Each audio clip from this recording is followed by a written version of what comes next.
Hello, എല്ലാവർക്കും സുഖമല്ലേ? അപ്പോൾ ന്യൂ ഇയർ ആയിട്ട് എല്ലാവരും സുഖമായിട്ടിരിക്കുന്നു, സന്തോഷമായിട്ടിരിക്കുന്നു എന്നൊക്കെ വിചാരിക്കുന്നു. ഞങ്ങളിവിടെ സന്തോഷമായിട്ടിരിക്കുന്നു. ഇന്ന് വീക്കെൻഡാണ്. അപ്പം നമ്മളൊന്ന് പുറത്തിറങ്ങാമെന്ന് വിചാരിച്ചു. അങ്ങനെ ലഞ്ച് കഴിക്കാൻ വേണ്ടിയിട്ട് പുറത്ത് വന്നിരിക്കുക കേട്ടോ. ചെന്നൈയിലിപ്പോൾ അടിപൊളി വെതറാണെന്ന് ഞാൻ എപ്പോഴും പറയാറുണ്ട്. എനിക്കിപ്പോൾ ഏറ്റവും ഇഷ്ടപ്പെട്ട ഒരു സമയം കേട്ടോ. അതുകൊണ്ടാണ് ഞാൻ ഇടയ്ക്കിടയ്ക്ക് അങ്ങനെ പറയണേ. അതുകൊണ്ട് തന്നെ നമുക്ക് ചുമ്മാ അങ്ങ് വീട്ടിലിരിക്കാൻ തോന്നുന്നില്ല. ഒന്ന് പുറത്തൊക്കെ ഇറങ്ങി ഒന്ന് എന്താ പറയുക, ചുറ്റി നടക്കാൻ എപ്പോഴും തോന്നും കേട്ടോ. അങ്ങനത്തെ ഒരു കാലാവസ്ഥയാണ്. അപ്പം ഞങ്ങൾ ലഞ്ച് കഴിക്കാൻ വേണ്ടിയിട്ട് പുറത്ത് വന്നിരിക്കുക കേട്ടോ. പർമ്മ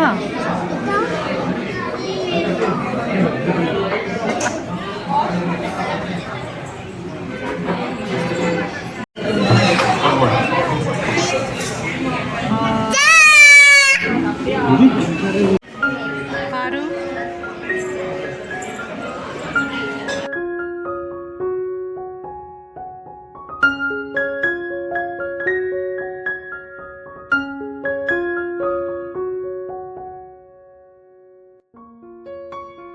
നമ്മൾ ഇന്ന് വന്നിരിക്കുന്നത് നമ്മുടെ വീടിൻ്റെ അടുത്ത് തന്നെയുള്ള റെസ്റ്റോറൻറ്റിലാണ് കേട്ടോ. തലപ്പാക്കട്ടിയിലാണ്. അപ്പോൾ ബിരിയാണി കഴിക്കാനൊക്കെയുള്ള പ്ലാനിലാണ് കയറിയതെങ്കിലും കുറച്ച് കഴിഞ്ഞപ്പോൾ നമ്മുടെ പ്ലാൻ മാറ്റി. ഒരു ബിരിയാണി, പിന്നെ ഫ്രൈഡ് റൈസ്, ചില്ലി ചിക്കൻ ഒക്കെ പറഞ്ഞു, സൂപ്പ് പറഞ്ഞു. അപ്പോൾ sweet corn chicken soup Paru കുടിക്കും. 1-2 പ്രാവശ്യം നമ്മൾ വാങ്ങിച്ചപ്പോൾ അവൾ കഴിച്ചിട്ടുണ്ട്. അപ്പോൾ അവൾക്ക് ഇഷ്ടമാണ്. അതുകൊണ്ട് ഞാൻ അത് വാങ്ങിച്ചു.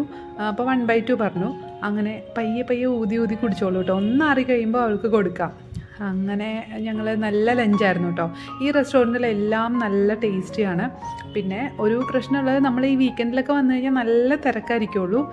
ചെന്നൈയിൽ പൊതുവേ ഈ non veg restaurant vegetarian restaurant വെച്ച് നോക്കുമ്പം കുറച്ച് കുറവാണ്. അപ്പോൾ അതുകൊണ്ട് തന്നെ നല്ല റെസ്റ്റോറൻറ്റിലൊക്കെ നല്ല റഷായിരിക്കുള്ളൂ. കുറേ നേരം നമ്മൾ വെയിറ്റ് ചെയ്യേണ്ടി വരും. അപ്പോൾ നമ്മൾ അതറിയാവുന്നതുകൊണ്ട് കുറച്ച് ലേറ്റായിട്ടാണ് പോയത്. 2:30 കൂടിയാണ് പോയത്. അത് കാരണം വലിയ തിരക്കൊന്നും ഉണ്ടായിരുന്നില്ല. പെട്ടെന്ന് തന്നെ ഇരുന്ന് കഴിച്ചിട്ട് പോരാൻ പറ്റി. അപ്പോൾ നമ്മളത് കഴിഞ്ഞിട്ട് ഒന്ന് ചെറിയൊരു ഷോപ്പിങ്ങിന് വേണ്ടിയിട്ട് പോവാണ് കേട്ടോ. പാറുവിന് 1-2 ടോപ്പും പാൻറ്റും ഒക്കെ എടുക്കണം. ഇപ്പോൾ തണുപ്പും കൂടെ ആയതാണ്. സ്കൂളിലൊക്കെ പോകുമ്പോൾ പാൻറ്റോ അല്ലെങ്കിൽ ചെറിയ ഒരു ലെഗിൻ മോഡലൊക്കെയാണ് ഇട്ട് കൊടുക്കണേ. അപ്പോൾ അവൾക്ക് കുറച്ചും കൂടെ തണുപ്പില്ലാണ്ടിരിക്കുമല്ലോ. ചെറിയ ട്രൗസറൊക്കെ ഇടുമ്പം കുട്ടിക്ക് കൂടുതലും തണുപ്പ് ഫീൽ ചെയ്യില്ലേ. അപ്പോൾ അതുകൊണ്ട് ഞാൻ അങ്ങനെ നോക്കാമെന്ന് വിചാരിച്ചിട്ട് പോവാണ്. അപ്പോൾ എവിടെയാണ് പോകേണ്ടതെന്ന് അങ്ങനെ തീരുമാനിച്ചിട്ടില്ല. പിന്നെ അതേ കാറിലിരുന്നിട്ട് മാക്സിൽ പോകാമെന്ന് അങ്ങനെ തീരുമാനിച്ചു. അങ്ങനെ മാക്സിലേക്ക് വിട്ടു കേട്ടോ. അവിടെ ചെന്നിട്ട് അത്യാവശ്യം ഭയങ്കര കളക്ഷനൊന്നും എനിക്ക് ഫീൽ ചെയ്തില്ല. നോർമൽ കുറേ ടീഷർട്ട്സ് കൂടുതലുണ്ട്. ലെഗിനൊന്നും അത്രയൊരു പാൻറ്റൊക്കെ അത്ര ഒരു കളക്ഷനായിട്ട് എനിക്ക് തോന്നിയില്ല. പിന്നെ ഉള്ളതിൽ 1-2 എണ്ണം ഞാൻ വാങ്ങിച്ചായിരുന്നു. കുഴപ്പമില്ലായിരുന്നു. പക്ഷേ നല്ല റേറ്റാട്ടോ. എനിക്ക് നേരത്തേനേക്കാളൊക്കെ ഭയങ്കര റേറ്റ് ഉള്ള പോലെ തോന്നുന്നു. പിള്ളേരുടെ സാധനങ്ങൾക്കൊക്കെ അത്യാവശ്യം നല്ല റേറ്റ് ഉണ്ട്. ടീഷർട്ടിനൊക്കെ അത്യാവശ്യം ലാഭമുണ്ട്. പക്ഷേ ഈ ട്രൗസറൊക്കെ നല്ല പൈസ ഉണ്ട് കേട്ടോ. അപ്പോൾ എനിക്കങ്ങനെ ഫീൽ ചെയ്തായിരുന്നു. പിന്നെ ടീഷർട്ടൊക്കെ ഈ ജെൻസിൻ്റെ ടീഷർട്ടൊക്കെ അത്യാവശ്യം കളക്ഷനൊക്കെ വന്നതായിട്ട് എനിക്ക് തോന്നി. അങ്ങനെ ഷൈച്ചേട്ടന് ഒരെണ്ണം ഇട്ട് നോക്കിയിട്ട് അത് ഇഷ്ടപ്പെട്ടു, ഒരെണ്ണം എടുത്തു കേട്ടോ. പിന്നെ അവിടെ നിന്ന് ഞങ്ങൾ ഇറങ്ങി. അധികം നേരം ഒന്നും സ്പെൻഡ് ചെയ്തില്ല.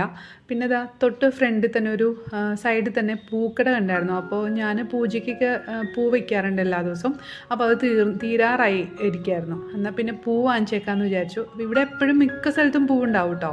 അപ്പോൾ പിന്നെ അതിന് വേണ്ടിയിട്ട് വേറെ പോകണ്ടല്ലോ. നമുക്ക് വേറെ അതിന് വേണ്ടിയിട്ട് വണ്ടി നിർത്താൻ ഭയങ്കര ബുദ്ധിമുട്ടാണ്. കാരണം ഈ പാർക്ക് ചെയ്യാനായിട്ടുള്ളൊരു ബുദ്ധിമുട്ടുണ്ടാവും. അപ്പോൾ പിന്നെ ഇവിടുന്ന് തന്നെ വാങ്ങിച്ചേക്കാമെന്ന് വിചാരിച്ചിട്ട് ഞങ്ങൾ പൂ വാങ്ങിച്ചു. ഒരു 50 രൂപയ്ക്ക് വാങ്ങിച്ചാൽ മിക്സ് ചെയ്തവർ തരും. അതെനിക്ക് ഒരാഴ്ചത്തേക്കൊക്കെ ഉണ്ടാവും കേട്ടോ. അപ്പോൾ ഞാനങ്ങനെ പൂവും വാങ്ങിച്ചു. അപ്പോൾ ഇവിടെ റോഡൊക്കെ പണി നടക്കുന്നതുകൊണ്ട് വാക്ക് വേ ഒന്നും മര്യാദക്കില്ല കേട്ടോ. ശരിക്കും സൂക്ഷിച്ച് നടന്നില്ല എന്നുണ്ടെങ്കിൽ ബുദ്ധിമുട്ടാണ്. കാരണം തൊട്ടപ്പുറത്തൂടെ വണ്ടികൾ ഇങ്ങനെ പൊയ്ക്കൊണ്ടിരിക്കുക. അപ്പോൾ ഈ മാക്സിലാട്ടോ ഞങ്ങൾ വന്നേ. അപ്പോൾ അവിടെ നിന്ന് ഇറങ്ങിയിട്ട് നമ്മളെന്തായാലും വലിയ കളക്ഷനൊന്നും കാണാത്തതുകൊണ്ട് ഒന്ന് വേറെ ഒരു കടയിൽ പോകാമെന്ന് വെച്ചിട്ട് നമ്മൾ യൂസ്റ്റാന്ന് പറഞ്ഞ പുതിയ ഷോപ്പ് ഉണ്ടല്ലോ, അപ്പോൾ അവിടെ വന്നേക്കുവാണ്. അതും ഇതിൻ്റെ അടുത്ത് തന്നെ ആയിട്ടുണ്ടായിരുന്നു. അങ്ങനെ അത് വലിയ അത്രയും മാക്സിൻ്റെ അത്രയും വലിപ്പമൊന്നുമില്ല. ഒരു 2 ഫ്ലോറേ ഉള്ളൂ. പക്ഷേ വലിയൊരു കളക്ഷനൊന്നും എനിക്ക് തോന്നിയില്ല. കുഴപ്പമില്ലയെന്നേ എനിക്ക് തോന്നിയുള്ളൂ. ഈ കുട്ടികളുടെ ഒന്നും വലിയ കളക്ഷനൊന്നുമില്ല കേട്ടോ. ഒട്ടും കളക്ഷൻ ഇല്ലാത്ത പോലെ തോന്നി. പിന്നെ നമുക്ക് ലേഡീസിന് കുറച്ച് അത്യാവശ്യം കളക്ഷനുണ്ട്. ജെൻസിനും ഇങ്ങനെ കാഷ്വൽസൊക്കെയാണ് അവിടെ ഉള്ളൂ. ഫോർമൽസ് ഒന്നും ഒട്ടുമില്ല. പിന്നെ വെറുതെ നിന്നങ്ങോട്ട് സമയം കളഞ്ഞില്ല, നേരെ വീട്ടിലേക്ക് പോകാമെന്ന് വിചാരിച്ചു. ചെന്നിട്ട് ഇനി എനിക്ക് ഡിന്നറൊക്കെ ഉണ്ടാക്കണം. രാത്രി ആയി തുടങ്ങി. അങ്ങനെ നമ്മൾ തിരിച്ചു പോയിട്ടോ.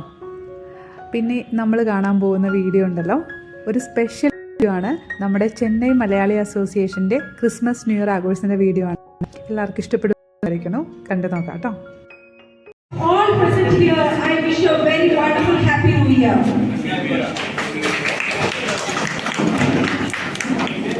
കേൾക്കട്ടെ, Happy New Year. Happy new year. ഒരു വർഷം കടന്നു പോകുമ്പോഴും നമ്മൾ ഈ ചെന്നൈയിൽ ഒരുപാട് മലയാളികൾ താമസിക്കുന്നതായിട്ട് എല്ലാവർക്കും അറിയാമല്ലോ. അപ്പോൾ നിറയെ മലയാളി അസോസിയേഷൻസും ഉണ്ട് അവിടെ. നമ്മൾ താമസിക്കുന്ന ഏരിയയിലെ അസോസിയേഷൻ്റെ പരിപാടിയാണ് കേട്ടോ. അപ്പോൾ കേരള സമാജത്തിൻ്റെ നമ്മുടെ ബിൽഡിങ്ങിൽ വെച്ചിട്ട് തന്നെ നടത്തുന്ന ഒരു പരിപാടിയാണ് ചെറിയൊരു ക്രിസ്മസ് ന്യൂ ഇയർ ആഘോഷം. അപ്പോൾ നമ്മുടെ ഈ പരിസരത്തെ എല്ലാവരും വരും, ഈ അസോസിയേഷനിലെ എല്ലാവരും വരും.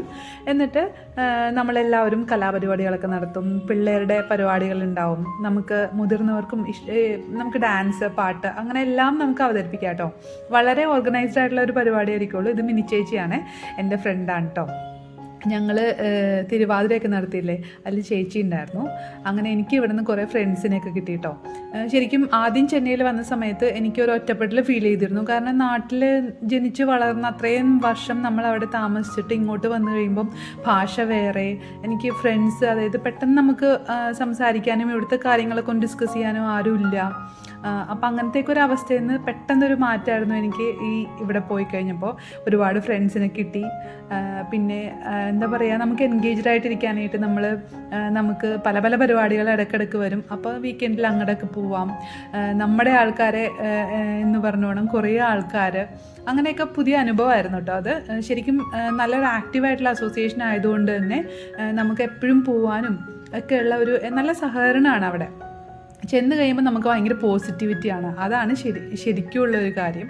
അപ്പോൾ അതുകൊണ്ട് ഞങ്ങളവിടെ പോവാറുണ്ട്. ഇത്തവണ ആഘോഷത്തിന് പോയപ്പം ഈ അച്ഛൻ്റെ പ്രസംഗം അടിപൊളിയായിരുന്നു കേട്ടോ. എനിക്ക് വളരെ ഒരു ടച്ചിങ് ആയിട്ട് തോന്നി. കാരണം ഞാൻ സ്കൂളിലും കോളേജൊക്കെ പഠിച്ചിരുന്നപ്പം ഈ കോൺവെൻറ്റ് സ്കൂളിലൊക്കെ അറിയാമല്ലോ, സിസ്റ്റേഴ്സിൻ്റെ പ്രസംഗം ഉണ്ടാവും.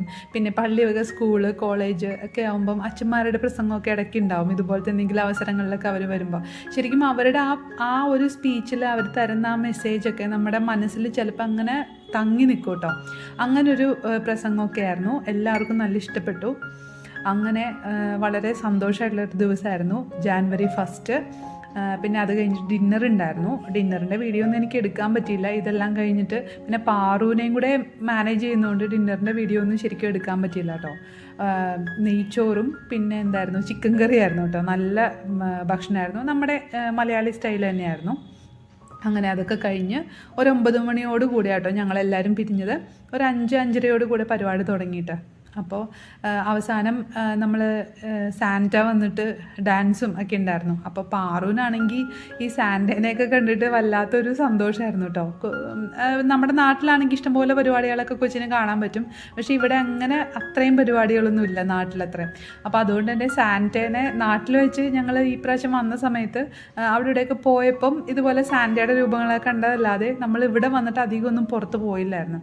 അപ്പോൾ അവൾക്ക് ഇപ്പോൾ സാന്റേനെ കണ്ടപ്പോൾ വലിയ സന്തോഷമായിട്ടോ. ഇങ്ങനെ ചോക്ലേറ്റ്സ് ഒക്കെ എറിഞ്ഞു കൊടുക്കുന്നുണ്ടായിരുന്നു. അങ്ങനെ പാറുവിനും ഒരെണ്ണം കിട്ടി. അതിൻ്റെയൊക്കെ സന്തോഷത്തിലിരിക്കുകയാണ് പാറു. അപ്പോൾ സാന്റയുടെ ഡാൻസും ഒക്കെ കണ്ടിട്ട് എല്ലാവർക്കും നല്ലൊരു ഹാപ്പി മൂഡായിരുന്നു കേട്ടോ. എന്നാൽ നമ്മളിതുപോലെ കുഞ്ഞു കുഞ്ഞു സന്തോഷങ്ങളൊക്കെ നമ്മൾ തന്നെ കണ്ടെത്തുക എന്ന് പറയുന്ന പോലെ നമ്മളത് അന്വേഷിച്ച് നമുക്ക് കിട്ടും സന്തോഷം. നമ്മൾ ചുമ്മാ സന്തോഷം ഇല്ല എന്ന് പറഞ്ഞിരുന്നിട്ട് കാര്യമില്ല എന്ന് എനിക്ക് തോന്നാറുണ്ട്. പിന്നെ നമ്മൾ ഉള്ള കാര്യങ്ങളിൽ സന്തോഷിക്കുക എന്നുള്ളതാണ് ഏറ്റവും ഇവിടെ കൂടെ ആരുമില്ല, നമ്മൾ നാട്ടിലില്ല എന്നൊക്കെ വിചാരിച്ചിട്ട് നമ്മളങ്ങനെ ഇരുന്നിട്ട് കാര്യമില്ല. നമ്മളെവിടെയാണോ ഉള്ളത് അവിടെ നമ്മൾ നല്ല രീതിയിൽ പോസിറ്റീവായിട്ടിരിക്കുക, സന്തോഷം കണ്ടെത്തുക. അങ്ങനെയാണ് എനിക്ക് തോന്നിയിട്ടുള്ളത് ലൈഫിൽ. എന്ത് ചെറിയ കാര്യങ്ങളാണെങ്കിലും നമുക്ക് എന്ത് പോസിറ്റീവായിട്ട് ഉണ്ടെന്ന് ആലോചിക്കുമ്പോൾ തന്നെ നമുക്ക് ഇല്ലാത്ത കാര്യങ്ങളിൽ പെട്ടെന്നുള്ള ആ ഒരു ബുദ്ധിമുട്ട് മാറിക്കിട്ടും. ഇത് നമ്മുടെ പോണ വഴിക്കുള്ളൊരു ശ്രീകൃഷ്ണൻ്റെ അമ്പലമാട്ടോ. ഇവിടെ ഞാൻ പോയിട്ടില്ല, ഒന്ന് പോകണമെന്നുണ്ട്. അതിൻ്റെ മേളിൽ എപ്പോഴും ഞാനിത് ഈ ഭഗവത്ഗീതയിലെ ആ ഒരു രംഗമുണ്ടല്ലോ, ഭഗവാൻ ശ്രീകൃഷ്ണൻ ഇങ്ങനെ തേര് തെളിയിക്കുന്ന അർജുനന് വേണ്ടിയിട്ട് ആ ഒരു ഇത് കൊത്തുപണി ചെയ്ത് വെച്ചിട്ടുണ്ട്. അപ്പോൾ അതിൻ്റെ ഫോട്ടോ ഞാൻ കാണിച്ചതാണ്. അങ്ങനെ ഇന്നൊരു നല്ല ന്യൂ ഇയർ ആയിരുന്നു. അങ്ങനെ ഞങ്ങളിതാ വീട്ടിലേക്ക് പോവാണ്. അപ്പോൾ 2025 എല്ലാവർക്കും ഇതുപോലെ സൂപ്പറായിരിക്കട്ടെ എന്ന് ഞാൻ ആശംസിക്കുന്നു. അത്രയേ ഉള്ളൂ കേട്ടോ. പുതിയൊരു നല്ല വീഡിയോ ആയിട്ട് നമുക്ക് കാണാം. അതുവരെ ബൈ.